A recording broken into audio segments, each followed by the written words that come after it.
feet are soaking wet, and they got soaked as soon as we left the car, basically. So I'm changing my shoes.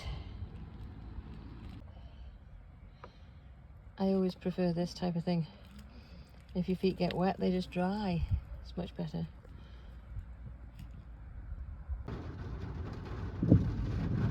And again, we just made it in time. It's very on and off, this weather, very much. This will last probably 10 minutes, 5 or 10, and then everybody will be soaked. And then it'll be beautiful sun again.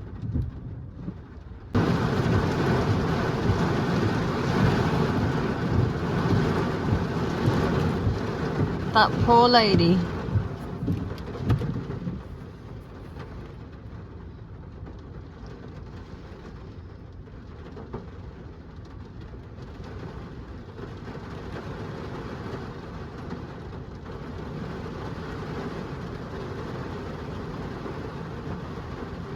That's what it was like when we walked down into Port Isaac.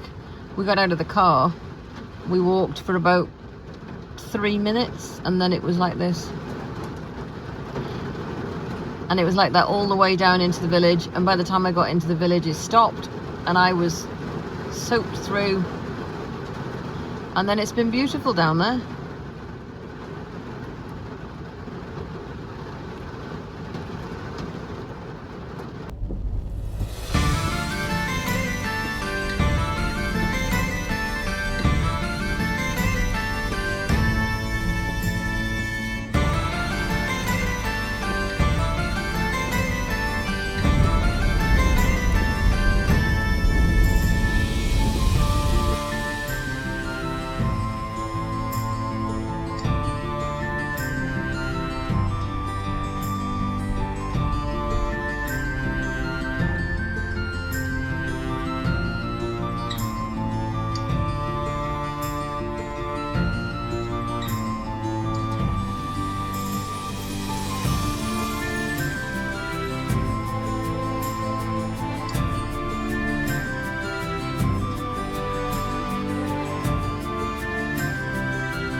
I thought this was a great marketing ploy.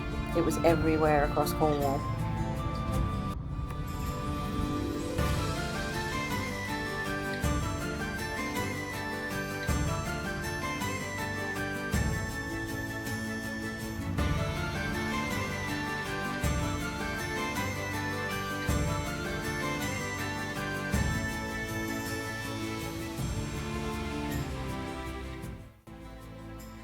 Acquired in 1903, this unusual and atmospheric 14th century yeoman's farmhouse is the Trust's first built property in Cornwall. With a famously wavy slate roof and over 600 years of history, it beckons the curious to explore. The name dates from the Victorian period, when it briefly held a licence to be the letter receiving station for the district.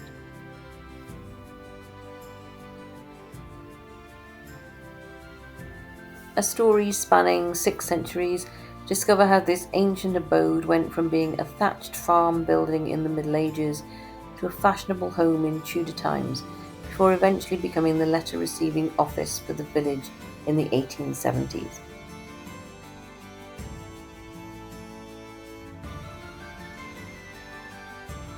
Tintagel was an important citadel and port between the 5th and 7th centuries AD, and was probably the seat of Cornish kings. Later abandoned, the site became well known in the 12th century when Geoffrey of Monmouth wrote his History of the Kings of Britain, telling the legend of how an ancient king, Arthur, was conceived at Tintagel. A century later, Richard, Earl of Cornwall, built a medieval castle, choosing the site because of its links to Cornish kings and the stories of Arthur. Perched on the valley side ahead, you can see the ruined walls of Tintagel Castle. These remains are the gatehouse and mainland courtyards. The rest of the castle lies on the headland beyond, on the other side of a deep chasm.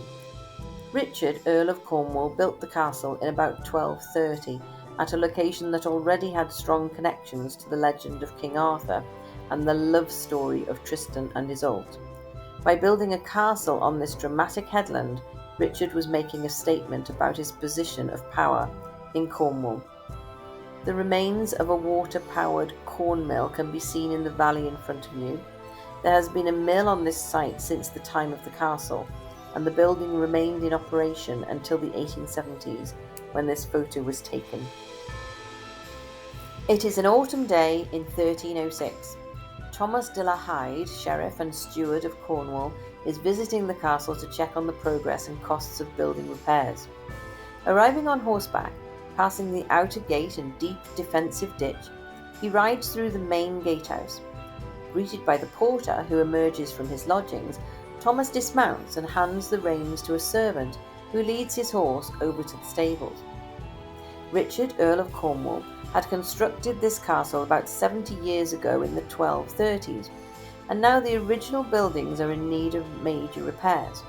There are carpenters rebuilding the stable roof, a lead worker is mending the gatehouse tower roof, and wagon loads of slates are being unloaded. Happy with the progress, Thomas walks on towards the second gatehouse and beyond to the Great Hall to meet the constable and review the accounts. When the castle was built in the 13th century, there was a narrow but level approach to the headland, probably with a second gatehouse. A major collapse in the early 15th century created the huge chasm that you can see today between the mainland and island courtyards.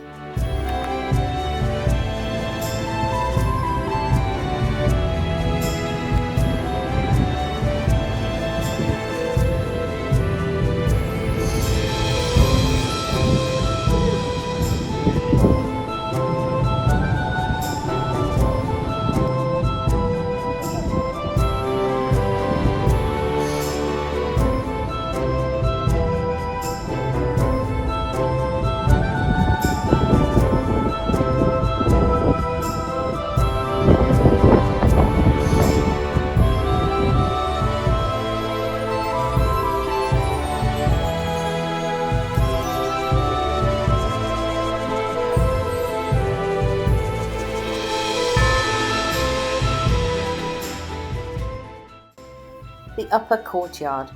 Soon after this part of the castle was built, the sea cliff to your right collapsed, taking part of the medieval wall with it.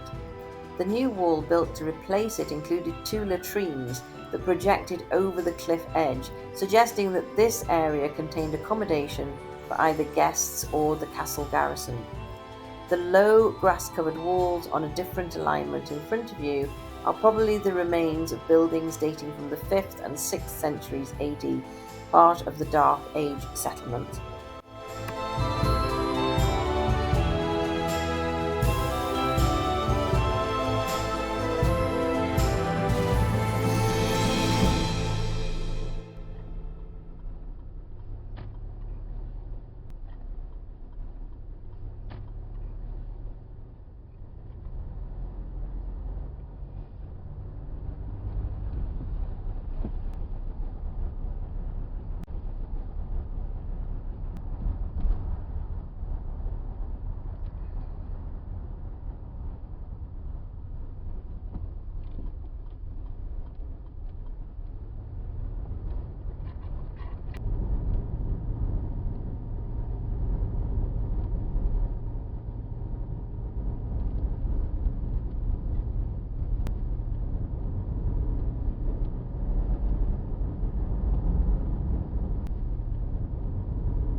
Shall I have these before or after my meal? Or both?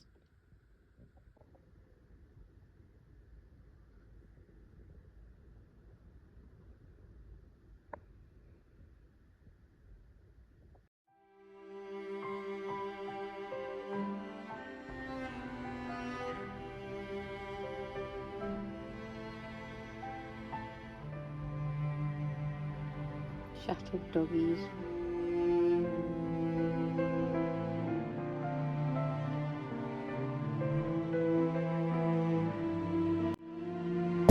Leave! You see, she does this. Leave it! No, no, we're not going to chew it. And then he get off. Oh, do you know what? Hey! Ooh, do you know what?